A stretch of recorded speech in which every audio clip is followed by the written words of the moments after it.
Agri કોમોડિટીઝના કારોબારની ઉપર નજર કરી લઈએ। આજના દિવસે એગ્રી કોમોડિટીઝ ઉપર જો ખાસ કરીને આપણે નજર કરી લઈએ મસાલા પેકની સાથે જો અહીંયા આગળથી શરૂઆત કરીએ લીલા નિશાનમાં એગ્રી કોમોડિટીઝમાં આજે આપણને કારોબાર થતા દેખાઈ રહ્યા છે। જીરુની અંદર લગભગ 0.80% કરતાં વધારેની મજબૂતી છે, 0.5% કરતાં વધારેની મજબૂતી આપણને હળદરની અંદર અત્યારે ફ્લેટ ટુ પોઝિટિવ કારોબાર થતો દેખાઈ રહ્યો છે। ધાણાની અંદર પણ આપણને થોડું દબાણ બનતું દેખાઈ રહ્યું છે, પણ ફ્લેટ કામકાજ। વધારે ચર્ચા કરીશું। ચર્ચામાં આપણી સાથે ટ્રેડ બુલ સિક્યોરિટીઝના ભાવિક પટેલ જોડાઈ ગયા છે। ભાવિકજી, મસાલા પેકને કઈ રીતે જોઈ રહ્યા છો અને કઈ રીતની આપની સલાહ રહેશે? જીરામાં આજે પણ થોડી ખરીદારી એ 0.5% ઉપરની આપણને આવતી દેખાઈ રહી છે। જીરામાં આપણે જોઈએ તો આઈ થિંક થોડુંક અહીંયાથી શોર્ટ કવરિંગ થોડું આવી શકે છે, કારણ કે ઓલરેડી આપણે પ્રાઇસીસ જોયું છે તો 20,000ની નીચે સસ્ટેન કર્યું છે છેલ્લા 4-5 દિવસથી। હવે અહીંયાથી ઓવરઓલ ફંડામેન્ટલ હજી પણ વીક છે, એક્સપોર્ટની ડિમાન્ડ કોઈ ખાસ છે નહીં, એટલે મને નથી લાગતું કે બહુ મોટી તેજી આવી શકે। બટ યસ, થોડુંક રિસ્ક રિવોર્ડ રેશિયો ફેવરેબલ છે અહીંયાથી 1 થી 2 દિવસ માટે બાય કરવા માટે। I think overall long પોઝિશનલી avoid કરવું જોઈએ। બસ ઇન્ટ્રાડે કે 1-2 દિવસ માટે અહીંયાથી બાય કરી શકાય છે। 19,600ના સ્ટોપ લોસથી ઉપર રાખી શકાય છે 20,300નો ટાર્ગેટ। બટ મોટી તેજી હમણાં નથી લાગી રહી। આ તો આટલું બધું આપણે માર્કેટમાં કરેક્શન જોવા મળ્યું છે, એટલે થોડુંક શોર્ટ કવરિંગ જ દેખાઈ રહ્યું છે। ઓકે, તો જીરામાં શોર્ટ કવરિંગની ઇમ્પેક્ટ અહીંયા આગળથી આવતી દેખાઈ રહી છે। અન્ય કોઈ મસાલા, હળદર કે ધાણા ઉપર આપની કોઈ સલાહ રહેશે? હળદરમાં હજી પણ સ્ટ્રોંગ જ છે ફંડામેન્ટલ। આ વખતેનો પાઇપલાઇન વીક જ છે, એટલે મને નથી લાગતું કે આમાં આપણને કોઈ મેજર કરેક્શન જોવા મળે।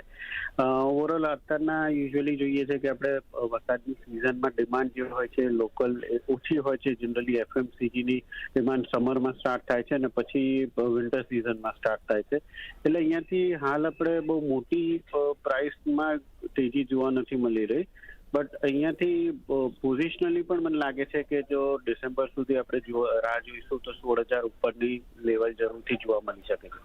ઇન્ટ્રાડે, કારણ કે જીરામાં પણ આપણને થોડીક તેજી જોવા મળી છે, તો ઇન્ટ્રાડે આઈ થિંક હળદરમાં પણ એકવાર બાય કરી શકાય છે કરંટ માર્કેટ પ્રાઇસથી 14,800ના સ્ટોપ લોસથી અને 15,300નો ટાર્ગેટ રાખી શકાય છે।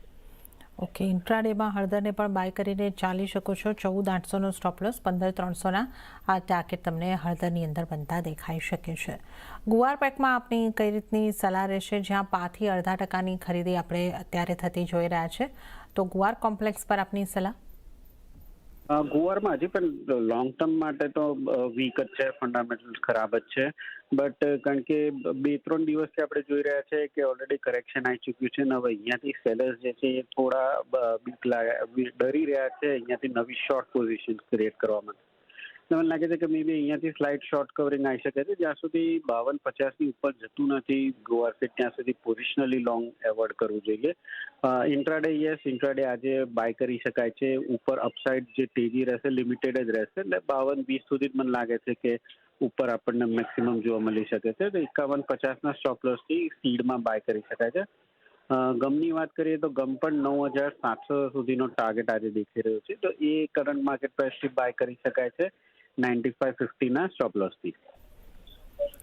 ઓકે, તો ગુવાર સીડ, ગુવાર ગમમાં પણ ઇન્ટ્રાડે માટે બાઇંગ કરીને ચાલવાની સલાહ। ગુવાર સીડમાં 5,220ના ટાર્ગેટ અને 5,150નો સ્ટોપ લોસ ધ્યાને રાખવાનો રહેશે અને ગુવાર ગમમાં 9,550નો સ્ટોપ લોસ ધ્યાને રાખીને કરંટ પ્રાઇસથી જ બાય કરીને ચાલી શકો છો।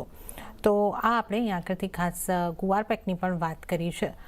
કપાસિયા ખોળમાં પણ જે ખરીદારી થતી દેખાઈ રહી છે, 0.65% જેવી મજબૂતી અને 3,095ના સ્તર લગભગ આપણે કોકૂડની અંદર કપાસિયા ખોળમાં જોઈ રહ્યા છે।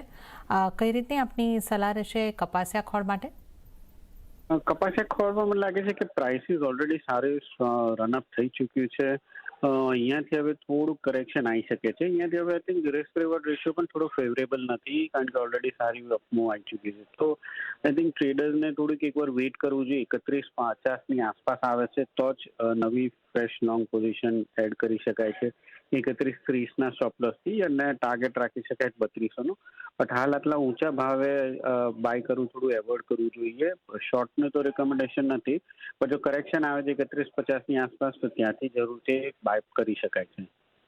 ઓકે, તો કપાસિયા ખોળમાં આ લેવલથી બાઇંગ કરવાની સલાહ નથી, ઘટાડે ખરીદી કરીને ચાલો, તો આ એક સલાહ અહીં આગળથી કપાસિયા ખોળમાં બની રહી છે. અને કેસ્ટરમાં પણ આપણે 0.10% જેવી ખરીદારી જોઈ રહ્યા છે અને 6587ની આસપાસના સ્તર.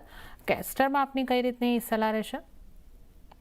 કેસ્ટરમાં સરપ્રાઇઝિંગલી લાગે છે કે અહીંયાથી હજી તેજી જે છે કન્ટિન્યુ થઈ શકે છે. આપણે જે અરાઇવલ જે છે બહુ જ ઓછું થઈ ગયું છે અને ડિમાન્ડ જે છે પાછી પિકઅપ થઈ છે, એટલે જ આપણે શાર્પ રિકવરી છેલ્લા 3 દિવસમાં જોઈ છે કેસ્ટરની, અને એક્સપેક્ટેડ છે કે આ જે છે હજી પણ 6750 સુધી જોવા મળી શકે છે.